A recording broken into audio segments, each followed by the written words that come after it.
आज अपन अपना भागवत का सत्संग शुरू करें मंगलाचरण करके। चिंता संतानहंतारो यत्पादाम्बुजरेणवः स्वीयानान्तान् निजाचार्यान् प्रणमामि मुहुर्मुहुः। यदनुग्रहतो जन्तुः सर्वदुःखातिगो भवेत् तमहं सर्वदा वन्दे श्रीमद्वल्लभनन्दनम्। अज्ञानतिमिरान्धस्य ज्ञानाञ्जनशलाकया चक्षुरुन्मीलितं येन तस्मै श्रीगुरवे नमः। नमामि हृदये शेषे लीलाक्षीराब्धिशायिनं लक्ष्मीसहस्रलीलाभिसेव्यमानं कलानिधिं चतुर्भिश्च त्रिभिस्तथा षड्भिर्विराजते योऽसौ पञ्चधारदे मम।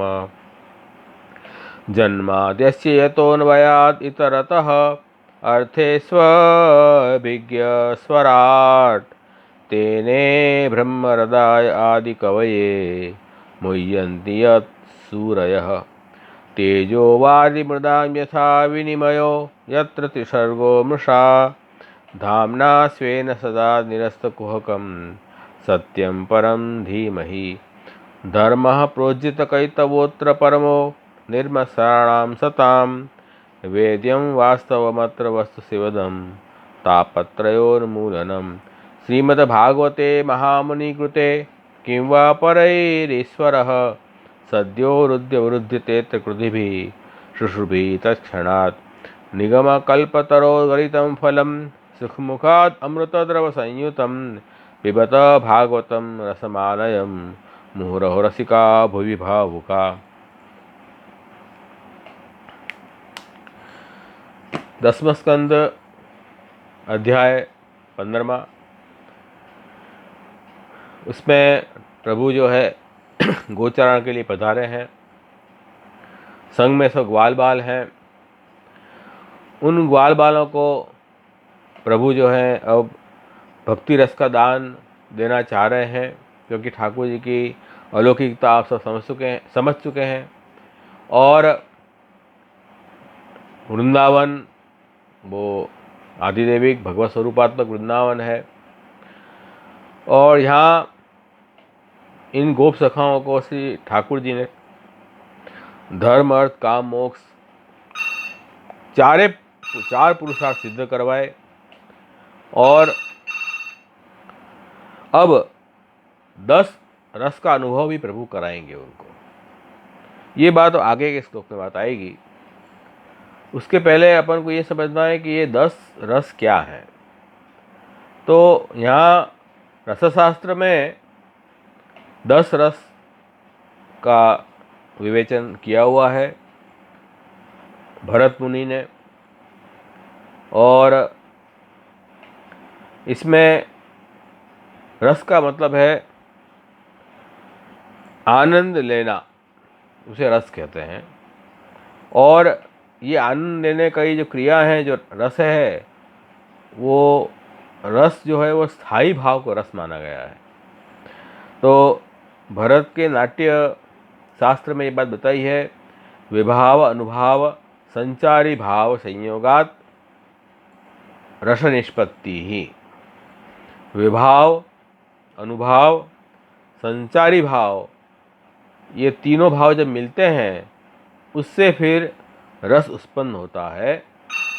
नाना भाव उपहितापि स्थायी न भावाः रसत्वम। ये नाना भाव जो हैं वो होने पर भी एक स्थायी भाव जो है वो रसतया प्रकट होता है। और कह रहे हैं कि नाना भाव अभिनय व्यंजितान वांग सत्वोपेतान स्थायी भावान आस्वादयन्ति सुमनस।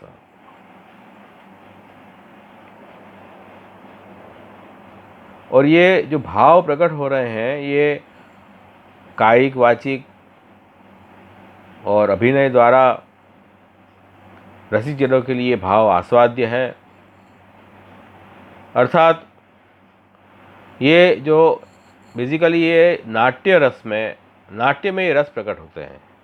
आजकल नाटक और ये फिल्म मूवी, तो नाटक और फिल्म अपन देखने जाएं तो वहाँ हमें ट्रेजेडी का भी आनंद लेते हैं, और कोई डरावनी हॉरर फिल्म हो उसके भी आनंद लेते हैं, कॉमेडी फिल्म का भी हम आनंद लेते हैं, और जहाँ प्रेम कहानी है प्रियतम प्रियतमा की, उसका श्रृंगार रस का भी आनंद हम लेते हैं।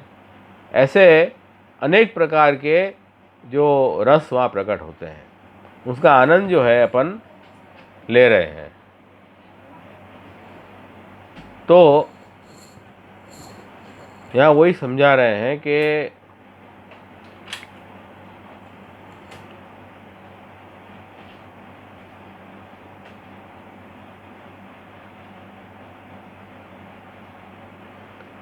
ये जो अनेक प्रकार का रस का जो आनंद अपन ले रहे हैं, ये अपन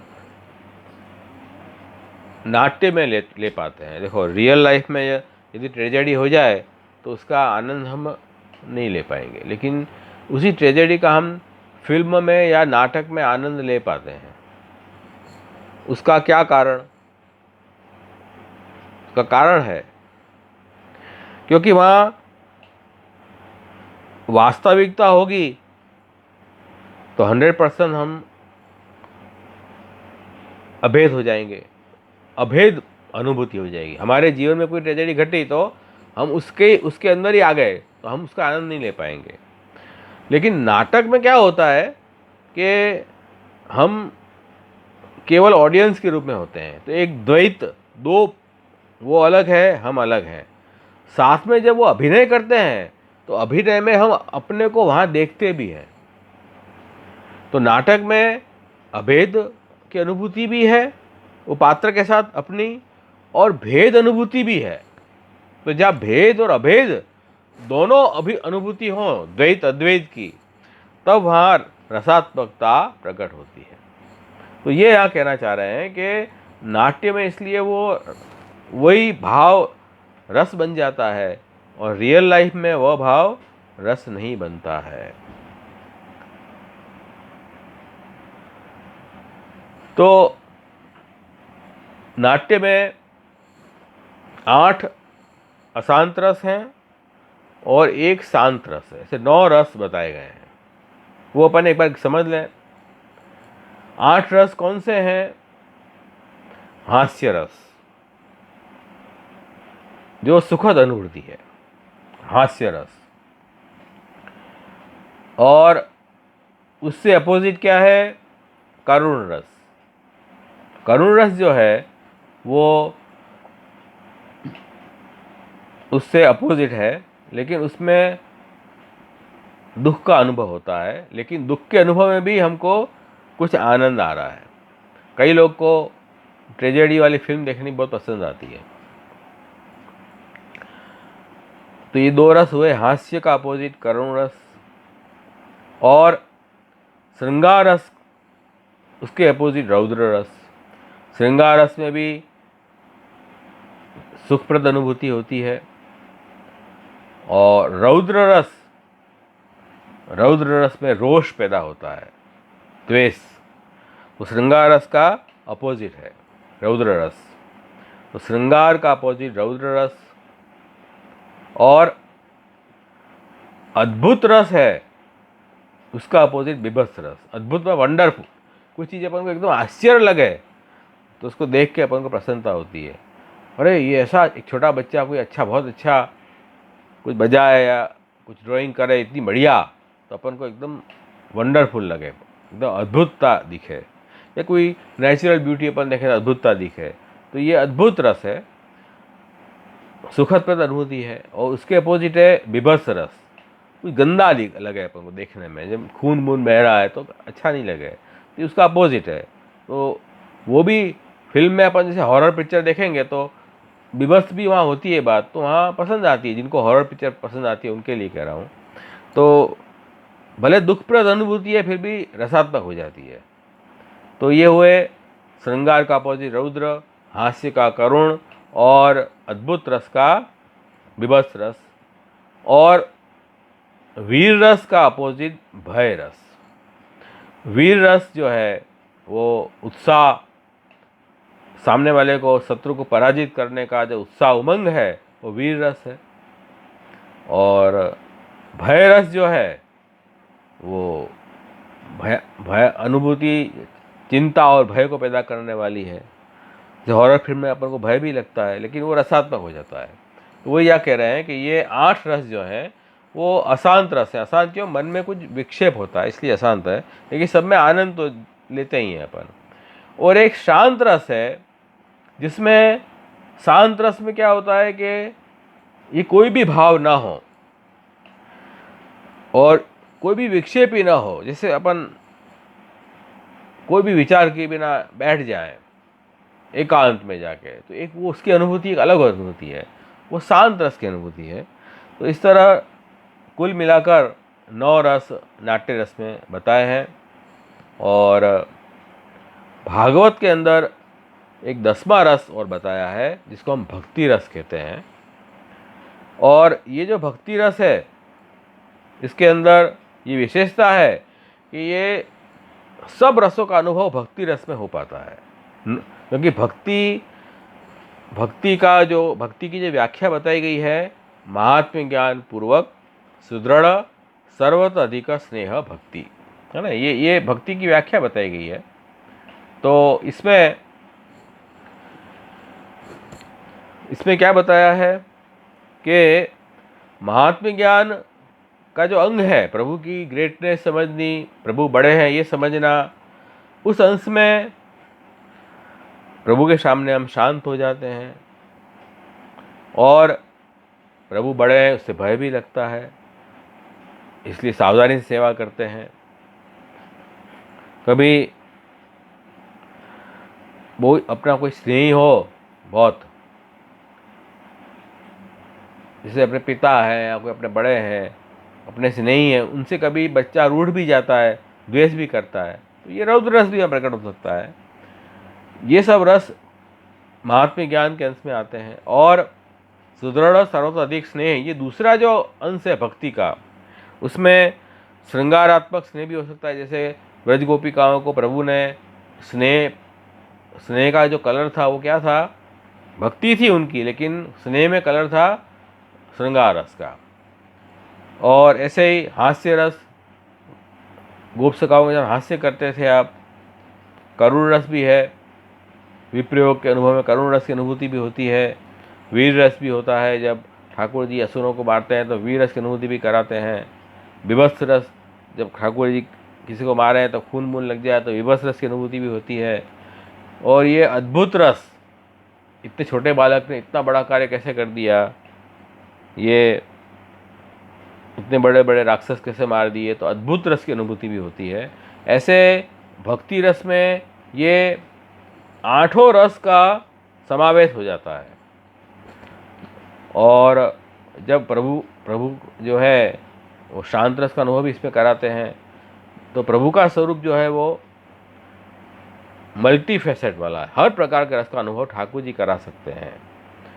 तो ये हम तो नाटक में इन रसों का अनुभव करते हैं, वो तो आर्टिफिशियल है, और ठाकुर जी तो स्वयं ही पूरी सृष्टि बने हैं। ये नाम रूप खुद ही बने हैं क्रीड़ा के लिए।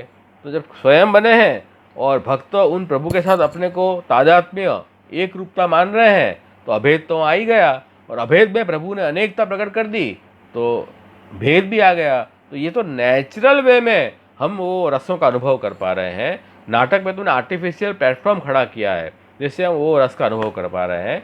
तो ये प्रभु ने ये सब रस का अनुभव जीव को करवाया है। और अपन देखो कि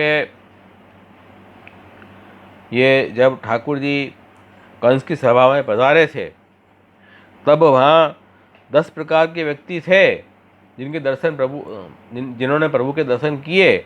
सब लोगों को अलग अलग अनुभूति हुई प्रभु के दर्शन की, और सबको 10 रस की अनुभूति हुई। मल्लानाम अशनी नृणाम नरवर स्त्रीणाम स्वरमूर्तिमान गोपानाम स्वजनो असताम क्षितिभुजाम शास्ता स्वपित्रो शिशु मृत्युर्भोजपते विराड अविदुषाम तत्वं परम योगिनाम वृष्णीनाम परदेवता इति विदितो रंगम गतस्साग्रजः। ठाकुर जी ने अपने सब प्रकार के रस की अनुभूति कराई। कैसे कराई तो देखो, यहाँ बता रहे हैं कि प्रभु तो एक ही थे, प्रभु तो एक ही थे जो कंस के रंगमंच में पधारे, लेकिन सबको अलग अलग अनुभूति में अलग अलग रस की अनुभूति हुई। मल्ला नाम असनी, जो मल्ल थे, भगवान को मारने वाले तामस भाव वाले थे, उनको प्रभु ने रौद्र रूप धारण करके, और कृष्ण जो है रौद्र जैसे लगे उनको। और नृणाम नरवर, सामान्य जन उपस्थित थे, वो प्रभु के जो दर्शन किए तो उनको विस्मयजनक असामान्य नर रूप के से दर्शन हुए ठाकुर जी के, और उनको ऐसा लगा कि ये तो कोई अद्भुत नटवर भगवान का अद्भुत एक नाटन है, ऐसा उनको महसूस हुआ। तो नृणाम नरवर, नटवर जैसे रूप उनके लगे सामान्य जन को। श्रीणाम स्मरो मूर्तिमान, तो उनको रौद्र रस मल्लों को, अद्भुत रस सामान्य जन को, और जो स्त्रियाँ थी प्रभु में उनको श्रृंगारात्मक भाव था, श्रृंगार रस प्रकट हुआ, काम भावात्मिक का रति रूप स्थायी भाव था उनका। तो श्रीराम स्मरो मूर्तिमान गोपानाम स्वजन, और कह रहे हैं आगे कि जो उनके साथ सखा गोप बालक व्रत से मथुरा आए थे, उनको तो भगवान के बारे में उपास हंसने लगे वो, कि अरे ये तो हमारे सखा हैं, देखो आज कैसा रूप धारण करके ये रंगमंच पे जा रहे हैं। तो उनको हंसी आ गई देख के, तो हास्य रस का अनुभव हुआ। और आगे कह रहे हैं असताम क्षितिभुजाम शास्ता, जो राजपुरुष वहाँ एकत्रित हुए थे कंस के वहाँ रंगमंच में, उनको जो है वो भगवान कैसे लगे कि ये दुष्टों को दमन करने वाले एक सम्राट, ऐसे भगवान के दर्शन हुए और उनका उत्साह ठंडा पड़ गया। तो वो भगवान की वीर रसता वहाँ उनको प्रकट दिखी। और जो ठाकुर जी के माता पिता थे, स्वपित्रो शिशु, जो माता पिता थे भगवान के, देवकी जी वसुदेव जी, उनके हृदय में करुणा रस का सागर छलकने लगा। और वो ये सोच रहे थे कि ये बालक कितने सुकुमार हैं, सुकुमल बालक हैं, और इनका अनिष्ट हो जाएगा। इस तरह से उनको करुण रस की अनुभूति हुई वहाँ। इस आगे मृत्युर्भोजपते, भोजपते कौन है? कंस। कंस जो भोजपति है, तो वो कंस भगवान को काल रूप से देखता था कि यही मेरी मृत्यु का कारण है। तो उनको भयानकता, भगवत स्वरूप में एकदम भय रस की अनुभूति कंस को हुई। तो सब रस आ रहे हैं, एक ही स्वरूप में सब रस आ रहे हैं। विराड़ अविदुषाम, और आगे कह रहे हैं विराड़ अविदुषाम, और जो भगवान में स्नेह रखने वाले थे लेकिन अज्ञानी भोले भाले नागरिक वहाँ उपस्थित थे, उनको ये लगा कि अरे ये इतने छोटे से बालक हैं, और इनके जो वस्त्र में ये रक्त के धब्बे पड़े हैं, क्योंकि ठाकुर जी ने वहाँ कुश्ती की लड़ाई की थी ना, तो रक्त के धब्बे हैं। तो इनको जल्दी से स्नान करा के उनको स्वच्छ कर दें हम। तो उनको विभत्स रस, वो गंदा लगा ये स्वरूप। अरे ऐसा ये स्वरूप को स्वच्छ करके इनको नए कपड़े पहना दो, इसको स्नान करा दो, ऐसा भाव उनको हुआ। और विराड़ अविदुषाम तत्वम परम योगी नाम, योगी थे, जो योगी जन पहुँच गए थे वहाँ, उनको तो ये लगा कि अरे हम जिनकी ध्यान करते हैं इतने सालों से, जिनका हम समाधि में ध्यान के लिए प्रयत्न कर रहे हैं, वो स्वरूप तो साक्षात बाहर प्रकट हो गया है। तो उनको तो साक्षात जो शांत रस का अनुभव जो कर रहे थे वो अपने समाधि में, वो उनको भगवान के स्वरूप में ही उनको शांत रस का अनुभव हो गया। क्योंकि वही तो जिन योगी लोग जिन परमात्मा का ध्यान करते हैं, वो परमात्मा ही तो बाहर प्रकट हुए हैं भगवान श्री कृष्ण के रूप में। तो योगी लोगों को शांत रस का अनुभव हुआ, तत्वम परम योगी नाम। और वृष्णि नाम परदेवता इति विदितो रंगम गत साग्रज, तो भगवान अपने बलदेव जी के साथ रंगमंच पर पधारे, तब इस तरह से अलग अलग ज्ञान सबको हुआ। अंत में जो ज्ञान हुआ वो जो वहाँ वृष्णि वंश वाले यादव थे, उनके कुल में भगवान अवतीर्ण हुए थे, तो उनको ऐसा लगा कि ये भगवान तो जो हैं अतीत हैं, निर्गुण स्वरूप हैं। उनके हृदय में भक्तिभाव प्रकट हुआ और वो ठाकुर जी को अपना इष्ट देव मानने लगे। तो उनको भाव भी आया कि हमारे कुल में प्रकट हुए हैं और ईश्वर भी है, तो भक्ति रस का अनुभूति इनको हुआ। इस तरह से ये उनको 10 रस की अनुभूति भगवान ने वहाँ करा दी। तो यही देखो ठाकुर जी की विशेषता है, उनका मल्टी फैसेट वाला स्वरूप है। तो ये बात यहाँ समझाना चाह रहे हैं। इसी बात को अब यहाँ जैसे ठाकुर जी ने रंगमंच में सब लोगों को सब रस को अनुभूति कराई, इस तरह भगवान यहाँ भी अपने गोप सखाओं को सब रस का दान करना चाह रहे हैं। ये बात तो आगे के श्लोक में आएगी।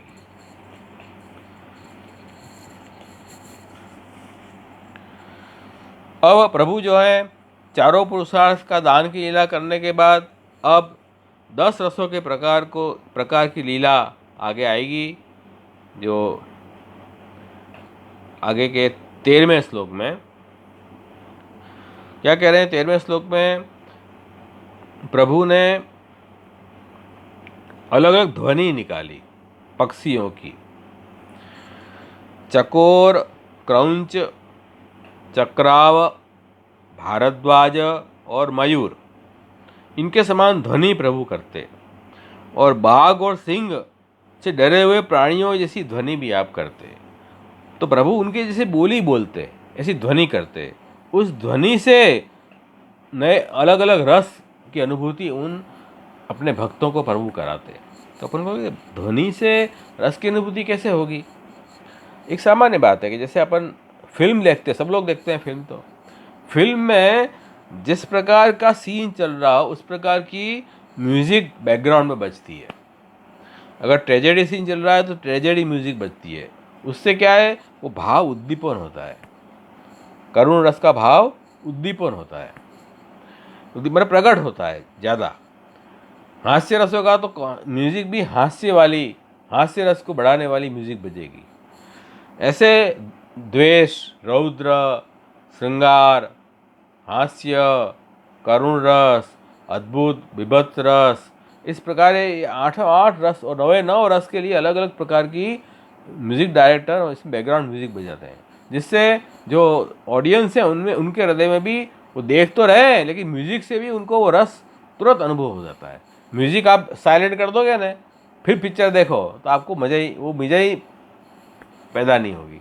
तो अपने ये साउंड जो है, ध्वनि, उसका बहुत बड़ा रोल है। तो यहाँ वही कह रहे हैं कि ठाकुर जी अलग अलग पक्षियों की आवाज़ निकाल रहे हैं वन में, उससे अलग अलग रस का दान हो रहा है। जैसे यहाँ कह रहे हैं कि वो जो चकोर पक्षी है वो चंद्रमा की किरण का भोग करता है, उसकी आवाज़ प्रभु निकाल रहे हैं, शीतलता का गुण। तो उससे कह रहे हैं कि उनको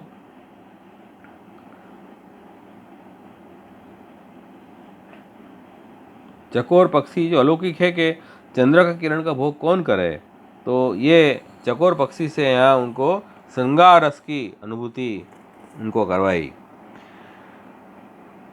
क्रौंच पक्षी की ध्वनि करके वीर रस की अनुभूति कराई। अब अपन को तो क्या है, पक्षियों की ध्वनि पता ही नहीं है, क्योंकि अपन तो यहाँ शहर में रहने वाले व्यक्ति हैं, जंगल में अपन रहते ही नहीं है, जंगल भी नहीं है, तो एक कौन से पक्षी कैसी आवाज़ वही पता नहीं है अपन को।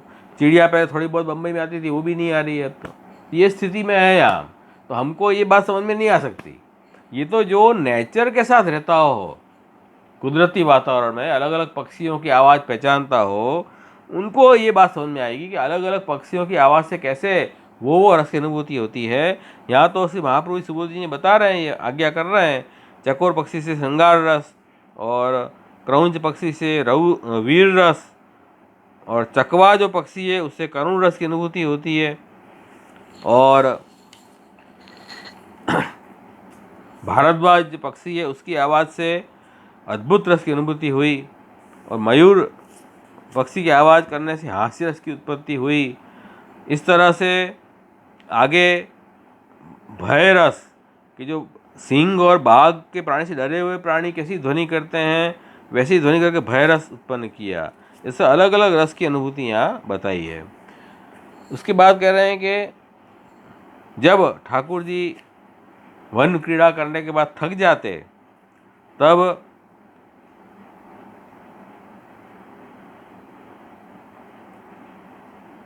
गोप सखाओं के गोदी में तकिया बना के बलराम जी पौड़े थे, और भगवान कृष्ण जो हैं वो उनका अंग मर्दन कर रहे हैं, उनकी थकावट दूर कर रहे हैं। तो इनसे क्या हुआ, ये जो प्रकार के जो लीला प्रभु ने की कि ठाकुर जी बलराम जी को पैर दाब रहे हैं, उनका अंग मर्दन कर रहे हैं, और बलराम जी पौड़ रहे हैं, वो बड़े भाई हैं, छोटे भाई का तो कर्तव्य है ना। तो लेकिन जो कृष्ण प्रेमी हैं उनको वो अच्छा नहीं लगता है, विभत्स रस होता है। क्यों? क्योंकि भगवान तो उत्तम है, धर्मी स्वरूप है, बलराम जी धर्म स्वरूप हैं। तो ठाकुर जी ने इसी करके विभत्स रस पैदा किया। और इसके बाद रौद्र रस। ठाकुर जी वृंदावन में कभी नृत्य करते, कभी गाना गाते, कभी आपस में युद्ध करते, कहीं बड़प्पन दिखाते, कहीं गोपालों को हाथ से पकड़कर हंसते, उनकी प्रशंसा करते। इस तरह से ठाकुर जी रौद्र रस उत्पन्न कर रहे हैं। रौद्र जो है वो भी क्रोध उत्पन्न करता है। तो यहाँ प्रभु जो हैं वो ऐसे युद्ध करें आपस में, जैसे मल्ल युद्ध कर रहे हैं, इस तरह से वो रौद्र रस का भी अनुभव कराते।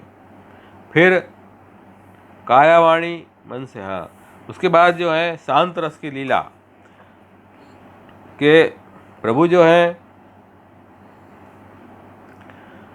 बाहु युद्ध करने के बाद श्रमित हो जाते। फिर भगवान श्री कृष्ण वृक्षों के मूल में नवीन कोमल पत्तों की सैया पर आप शयन करते और गोपों के गोदी को तकिया बनाते। ऐसा सुंदर वन की लीला है ये सब। और ये जो रस है ये शांत रस है। शांत रस कह रहे हैं श्री आचार्य। क्यों शांत रस कह रहे हैं? क्योंकि यहाँ ये कह रहे हैं कि भगवान जो हैं यहाँ जो शैया पर शयन कर रहे हैं वे वास्तव में वो शैयाएँ क्या हैं? योगियों के अंतःकरण रूप थी। क्योंकि जो योगी हैं जिनका अंतःकरण शुद्ध है उनके अंतःकरण में प्रभु विराजते हैं। तो यहाँ भी ठाकुर जी विराज रहे हैं वो शैया में, जो पत्तों की शैया बना के, तो मतलब वो योगी के अंतःकरण में ही तो विराज रहे हैं। और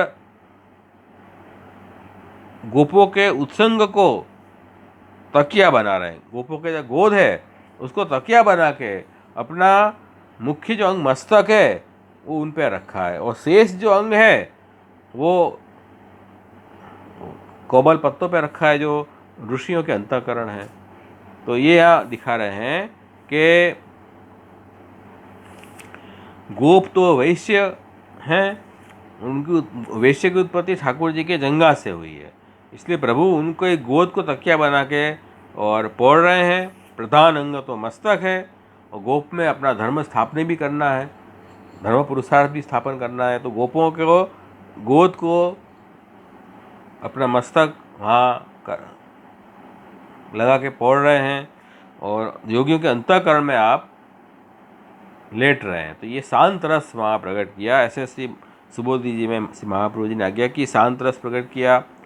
उसके बाद में भक्ति रस आया कि भक्ति रस में क्या बता रहे हैं?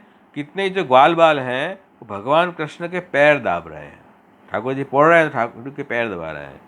और कितने लोग हैं वो पत्तों से हवा पंखा कर रहे हैं, ठाकुर जी गर्मी ना लगे तो हवा दे रहे हैं। तो ये जो है कोई चरण दबा रहे हैं, कोई पंखा कर रहे हैं, तो ये ठाकुर जी की सेवा कर रहे हैं। तो ये 9 रस से भी अधिक जो 10वां रस हुआ भक्ति रस है, भगवान की सेवा। भक्ति का अर्थ क्या है? सेवा। तो सेवा का आनंद यहाँ उठा रहे हैं भक्त, अपना दास धर्म भी निभा रहे हैं। तो इस तरह से, और जो पंखा की सेवा भी कर रहे हैं, पंखा की सेवा वायु से होगी कि नहीं? तो वहाँ से कह रहे हैं कि उनसे उनका प्राण प्रभु में लग गया, यूँ कह रहे हैं। तो ये दोनों प्रकार के गोप जो हैं भगवान के सानिध्य में भक्ति रस का अनुभव भी कर रहे हैं। इस प्रकार से यहाँ 10 रस का अनुभव प्रभु ने इन गोप सखाओं को करवाया। फिर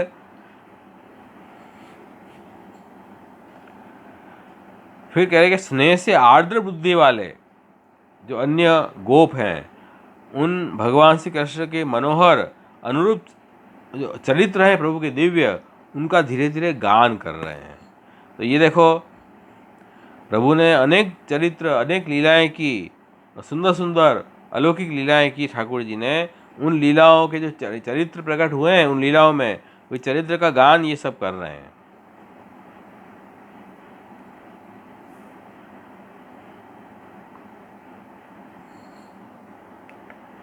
तो यहाँ वही कह रहे हैं कि ठाकुर जी गुणों का वर्णन अपन राग अनुसार करें, उनको अपन कीर्तन करते हैं, कहते हैं। इस तरह हम कीर्तन करें तो ये जो है प्रभु की भक्ति रस का ये शब्दात्मक भक्ति है, नामात्मक भक्ति, रूपात्मक भक्ति और नामात्मक भक्ति। तो अभी तक अपन रूपात्मक भक्ति ठाकुर जी के स्वरूप के साथ में जो भक्ति का आनंद अपन ले रहे हैं। अब ठाकुर जी ने जो लीलाएं की, जो चरित्र किए, उनको गान करके श्रवण कीर्तन के द्वारा आनंद ले रहे हैं, वो नामात्मक भक्ति है। दोनों भक्ति का यहाँ स्वरूप समझाया। अब आगे कर रहे हैं कि ये ठाकुर जी देखो कितने भाग्यशाली ये लोग हैं, ये गांव के गोप सखाएं, व्रज की गोपिकाएं, के जो ईश्वर हैं, वो ईश्वर जो हैं वो एक सामान्य बालक की तरह अपने ईश्वरीय शक्ति को छिपा के और इन ग्रामीणों के साथ में क्रीड़ा कर रहे हैं। ये तो गजब का प्रभु का अनुग्रह है, कृपा है कि ठाकुर जी कैसा आनंद इनको दिवा रहे हैं। लोकवत्तु लीला कैवल्यम, तो ब्रह्मसूत्र में कहा है कि प्रभु तो हैं, केवल ये ऐसी ग्रामीण पने की चेष्टा कर रहे हैं। प्रभु कोई ऐसे गंवार, गांव के गंवार नहीं है, वो तो ईश्वर हैं। लेकिन उन ग्रामीणों को रस का दान यदि करना है, इसलिए प्रभु ऐसा स्वांग रचा के, गांव के गंवार जैसा स्वांग रचा के और उनके साथ लीला कर रहे हैं, जिससे उनको ये सब रस का अनुभव प्रभु करा सकें। तो ये देखो ठाकुर जी की बड़ी कृपा इन सखाओं पे है। सुखदेव जी भी इनकी प्रशंसा कर रहे हैं। उसके बाद एक दूसरा प्रसंग आया। दूसरा प्रसंग क्या है, तो यहाँ देखो पहले अपन ये नाम देख लें, इस प्रसंग का नाम इसमें अपन देख लें पुरुषोत्तम सहस्त्र नाम में और त्रिविध नामावली में।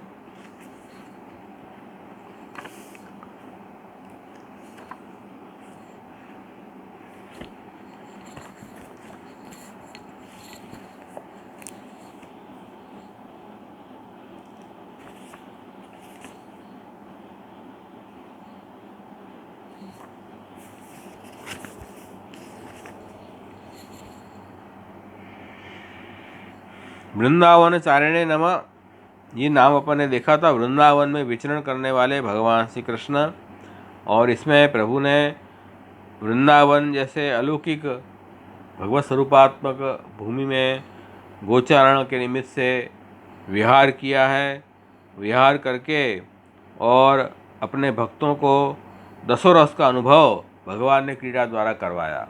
तो ये बात इस नाम में स्पष्ट हुई, वृंदावन चारणे नमः। ये तो त्रिविध नामावली का नाम था।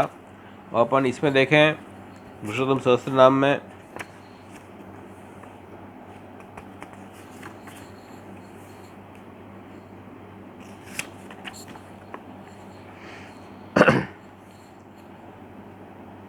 वय प्रतिकृति स्वन,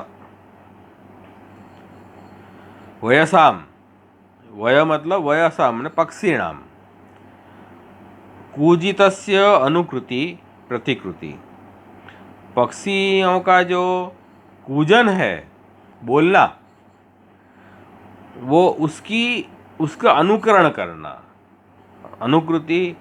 अनुकृति मतलब प्रतिकृति। तो वय प्रतिकृति स्वन, यथा स्या तथा स्वनत्ति, जैसे पक्षियों की अनुकरण करके आप बोली खुद बोल रहे हैं, ऐसे भगवान श्री कृष्ण। तो वय प्रतिकृति स्वन, स्वन का मतलब है ध्वनि करना, ऐसी ध्वनि करने वाले भगवान कृष्ण। कैसी ध्वनि कर रहे हैं? वय, उन पक्षियों की आवाज़ निकाल के उनकी अनुकृति करने वाली ध्वनि, उनके समान ध्वनि करने वाले श्री कृष्ण। ये नाम यहाँ पुरुषोत्तम सहस्रनाम में बताया, वयः प्रतिकृति स्वन। तो अपन देख गए यहाँ कि प्रभु अलग अलग प्रकार की ध्वनि से क्या कर रहे थे, अलग अलग रस का अनुभव उन भक्तों को करा रहे थे। ये प्रसंग में ये बात आई कि नहीं आई? उसके बाद में बर्ही नृत्य अनुकरण, बर्हिणाम मयूराणाम नृत्यम अनुकरोति इति तथा। बर्ही मतलब मयूर, मोर, मोर के नृत्य का अनुकरण कर रहे हैं ऐसे श्री कृष्ण। तो ये भी ठाकुर जी हास्य रस उत्पन्न कर रहे हैं, पक्षियों की बोली बल करके अलग अलग रस आप प्रकट कर रहे हैं। ऐसे ही मयूर के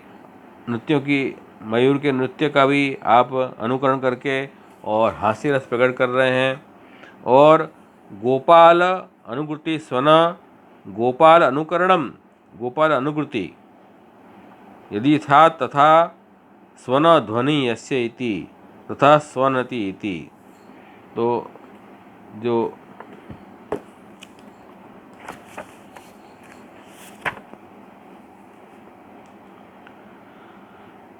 गाय के पालन करने वाले जो गोपाल, उनके शब्दों को अनुसरण करने वाले, उनके जैसे आचरण करने वाले भगवान श्री, जैसे गोपाल क्या करते हैं, गायों को ले जाके अलग अलग आवाज़ करते हैं ना गायों को चराने में, तो उनके आवाज़ को गाय पहचानती है। तो गाय उस हिसाब से वो गाय उनकी जो आज्ञा फॉलो करती है।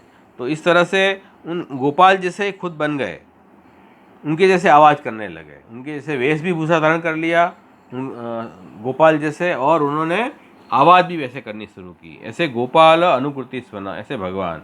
तो ये करके ठाकुर जी ने क्या किया कि लोकवत्तु लीला केवल्यम, लोकवत्तु लीला केवल्यम, प्रभु ने वो गोपाल जैसे बन के और उनको रसदान, भक्ति रस का दान किया है। तो ये ठाकुर जी देखो सब प्रकार के रस का दान अपने भक्तों को कर रहे हैं। तो अपन को लौकिक रस से क्या लेना देना? जो भगवान के भक्त हैं उनको लोक में जो रस है उसमें कोई रुचि नहीं है, न उनको आसक्ति है। उनको तो अलौकिक रस में प्रभु सब कुछ आनंद दे देते हैं। प्रभु तो पूर्णानंद स्वरूप है, तो सब प्रकार के अलौकिक रस की अनुभूति उन भक्तों को कराते हैं। इसलिए अपन को ठाकुर जी को छोड़ के दूसरी जगह मन लगाना नहीं है। हमारे कर्तव्य अब करो, लौकिक कर्तव्य जो है अपने वो करने चाहिए, उसकी मना नहीं है, लेकिन आसक्ति रुचि कहाँ रखनी? प्रभु की भक्ति में, सेवा में, स्मरण में। ठाकुर जी तुमको उसी सेवा और स्मरण के माध्यम से सब प्रकार के रस का अनुभव कराएंगे। ये कर्तव्य अपन को जरूर इसमें देखना चाहिए। तो हम जो है प्रभु को छोड़ छोड़ के और अलग अलग लौकिक रस का चस्का लग जाता है, ठाकुर जी को भी छोड़ के हम अन्य जगह भागते हैं, भटकते हैं। ऐसा नहीं करना चाहिए। प्रभु को छोड़ के अपन को अन्य नहीं भटकना है, प्रभु की सेवा भक्ति में मन लगाना है। क्योंकि ठाकुर जी अलग अलग प्रकार का अनुकरण कर रहे हैं। वय प्रतिकृति स्वन, बरही नृत्यानुकरण, गोपालानुकृति स्वन, ऐसे करके प्रभु जो हैं वो सब रस का अनुभव अपने भक्तों को करा रहे हैं। देखो ठाकुर जी कितने दयालु, कैसे अनुग्रह है उनका ठाकुर जी का। तो ये बात ये नाम से स्पष्ट हो रही है। फिर कह रहे सदाचार प्रतिष्ठाता, सताम आचार, ज्येष्ठस्य पाद संवाहन रूप तस्य स्थापक। सत्पुरुषों का जो आचरण है उसकी स्थापना करने वाले श्री कृष्ण हैं। सत्पुरुषों का आचरण क्या है कि जो अपने ज्येष्ठ हैं, बड़े हैं, उनके चरण सेवा करनी चाहिए। तो प्रभु जो हैं उनके बड़े कौन हैं? बलदेव जी उनके बड़े भाई हैं। तो उनकी चरण सेवा आप कर रहे हैं कि नहीं? तो ये क्या हुआ, प्रभु ने ये एक मर्यादा भी स्थापित की कि अपने बड़ों की सेवा करनी चाहिए। और जो भगवान के स्वरूप को पहचानते हैं कि ये धर्मी रूप आनंद स्वरूप है, बलदेव जी धर्म स्वरूप है, तो उनको लगता है कि अरे ऐसे विभत्स रस पैदा हो गया इसमें। तो अलग अलग बातें हैं ये। और बलश्रम निराकृति, बलस्य श्रम अपनयनम यस्मात्, बलदेव जी का जो श्रम है वो दूर होता है जिनसे, ऐसे श्री कृष्ण। तो ठाकुर जी इस तरह सदाचार दिखा के और अपने बड़े बलदाव जी का श्रम भी दूर कर रहे हैं। तो ऐसे अपन को भी ये बात सिखाई कि अपन को इस तरह से बड़ों की सेवा करनी है। तरु मूल कृताशेष तल्पस्थायी। तरु मूल, तरु मतलब वृक्ष, उनके मूल में, वृक्ष के मूल में जो गोप सखाओं ने जो सैयाजी रची है मृदु पल्लव की, तरु मूल कृत अशेष तल्पशाई। तो वृक्ष के मूल में गोप सखाओं के द्वारा जो रची हुई संपूर्ण मृदु पल्लव प्रसुरानाम, कोमल वृक्ष की पत्तियों से जो पल्लव और प्रसून पुष्प, उससे जो तल्प मतलब शय्या जी, तल्प का मतलब क्या है, शय्या, तत्र शयनशील इति। तो जो वृक्ष के मूल में जो संपूर्ण प्रकार की जो सैयाजी ये फूल और पत्तों की आपने बनाई है गोप सखाओं ने, उसमें शयन करने वाले, शयन शाही, ऐसे शयन करने वाले भगवान श्री कृष्ण। ये अपन ने देखे ना भी के वहाँ ठाकुर जी जो हैं वो गोप सखाओं के गोद में, वहाँ वृक्ष के मूल में गोप सखाओं के गोद में अपना मस्तक पधरा के पड़ रहे हैं, और सैया जी का गोप ने बनाई है जो मृदु पल्लवों की पत्तों की, उसमें आप लेट रहे हैं। वो क्या योगियों के अंतःकरण है। ये शांत रस का अनुभव भी आपने इस तरह से यहाँ करवाया है। तो इस तरह से ये पूरी सब रस का अनुभव यहाँ आ गया। 9 रस आ गए, नहीं 10 रस आ गए। और शयन भी करा रहे हैं, और फिर गोप सखाएं उन प्रभु की सेवा भी कर रहे हैं। कोई पंखा की सेवा कर रहा है, कोई पैर दबा रहा है, ये भक्ति रस है। तो ये 10 रस का अनुभव प्रभु ने अपने स्वरूप से उन भक्तों को करवाया। अब जैसे प्रभु का जो रूप है, जो ठाकुर जी की सेवा करते हैं, वो प्रभु की कौन सी भक्ति है, रूप भक्ति है। तो जैसे रूप भक्ति में प्रभु इस तरह से रस का दान करते हैं, ऐसे ही ठाकुर जी नाम भक्ति में भी भक्ति का अनुभव कराते हैं। तो जो लोग सेवा नहीं कर पाए, स्वरूप सेवा नहीं कर पाए, अथवा स्वरूप सेवा कर रहे हैं, उनको स्वरूप सेवा के अनवसर में क्या करना चाहिए, भगवान की जो दिव्य लीलाएं हैं, चरित्र हैं, उनका गान करना चाहिए। वो नामात्मक भक्ति है।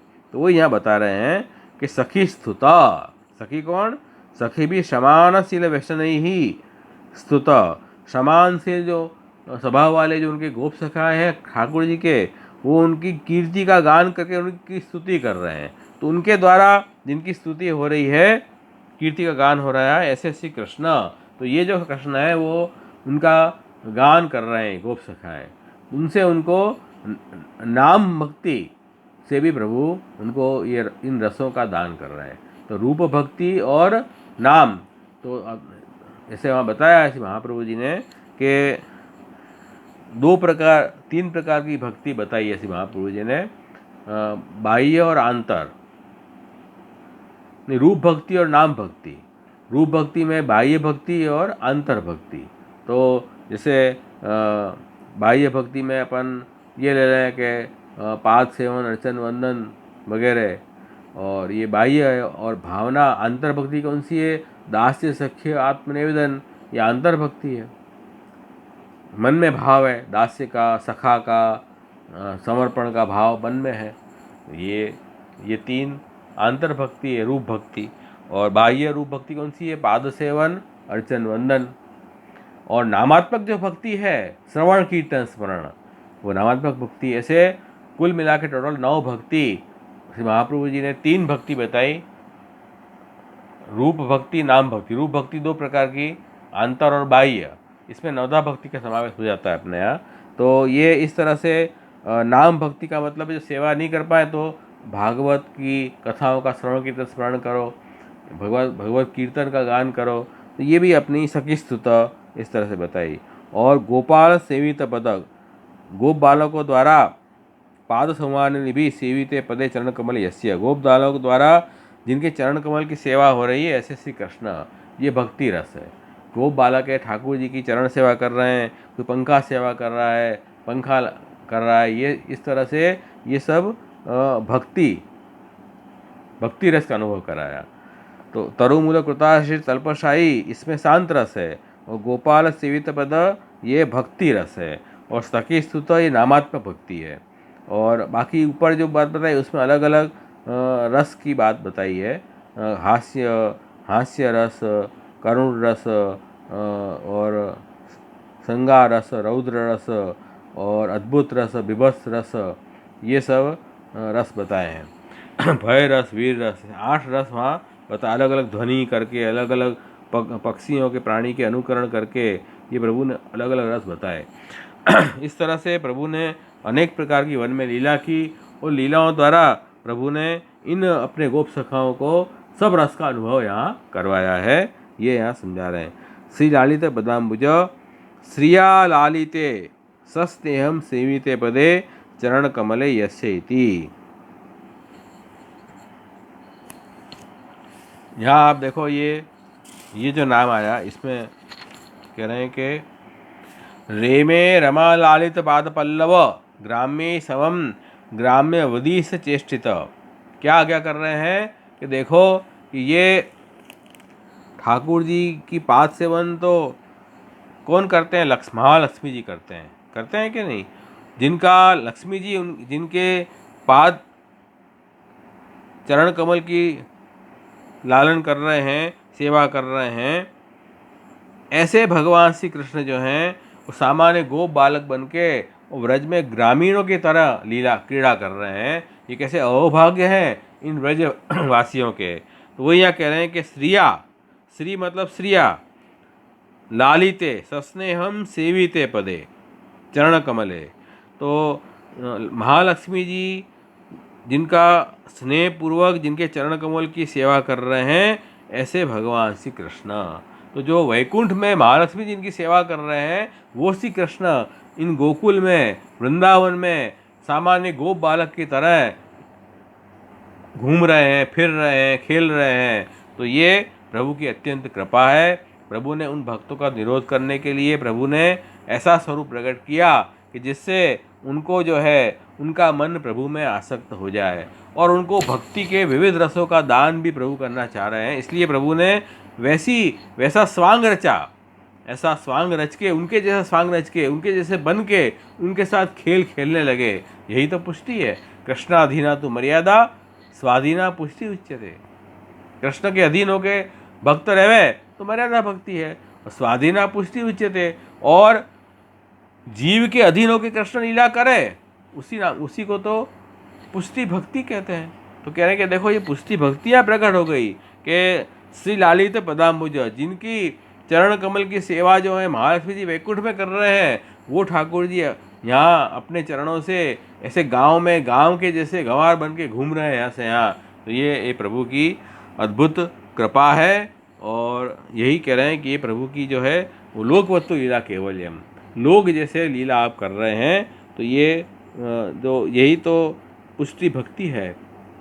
तो यही श्री महाप्रभु जी अपन कह रहे हैं कि आप जिस स्थिति में, जिस अवस्था में हैं, प्रभु आपको उस अवस्था से छुड़ाने के लिए प्रकट हो रहे हैं। तो आपके घर में भी आप ठाकुर जी बदरा के ठाकुर जी की सेवा करो तो प्रभु आपके अनुरूप होके और आपकी सेवा स्वीकार रहे हैं। यही अनुग्रह है, यही निरोध है, यही पुष्टि है। ये बात यहाँ समझनी अपने चाहिए। तो यहाँ ये सुंदर बात यहाँ आई, श्री लालित पदाम्बुज। तो इन नामों से हमें ये समझना है कि जो वैकुंठ को छोड़ के अपने सेवा स्वीकारने आए हैं, उनकी सेवा अपन को प्रेम पूर्वक करनी है, प्रेम पूर्वक करनी है। उनकी सेवा छोड़ के कहीं नहीं जाना है, उनमें अपना मन निरुद्ध करना है। ये बात समझनी है। इसलिए यहाँ ये बात समझनी चाहिए कि जिनकी चरण कमल की सेवा लक्ष्मी जी को भी दुर्लभ है, कि महाप्रभु जी की कहानी से आज हमें प्राप्त हुई है। इसलिए हम अपने आप को बड़े लक्की और धन्य मानो कि देखो श्री महाप्रभु जी ने इस कलयुग में हम जीवों पे कितनी करुणा की कि हमें ब्रह्म संबंध करा के ठाकुर जी स्वर पधरा दिए हैं। इस तरह से ये सुंदर लीलाएं, यहाँ 10 रस का आनंद इन भक्तों को दिया। ये प्रसंग यहाँ आज समाप्त होने हो रहा है। उसके बाद में 2 प्रसंग और आगे आएंगे, वो अपन अगले सोमवार को देखेंगे। तो आज कोई प्रश्न यदि है आपको, तो मैं ये क्वेश्चन आंसर शुरू करता हूँ, तो आप अपने जो भी प्रश्न है ज़रूर से पूछना। इस विषय का प्रश्न पूछना, कुछ भी मत पूछना।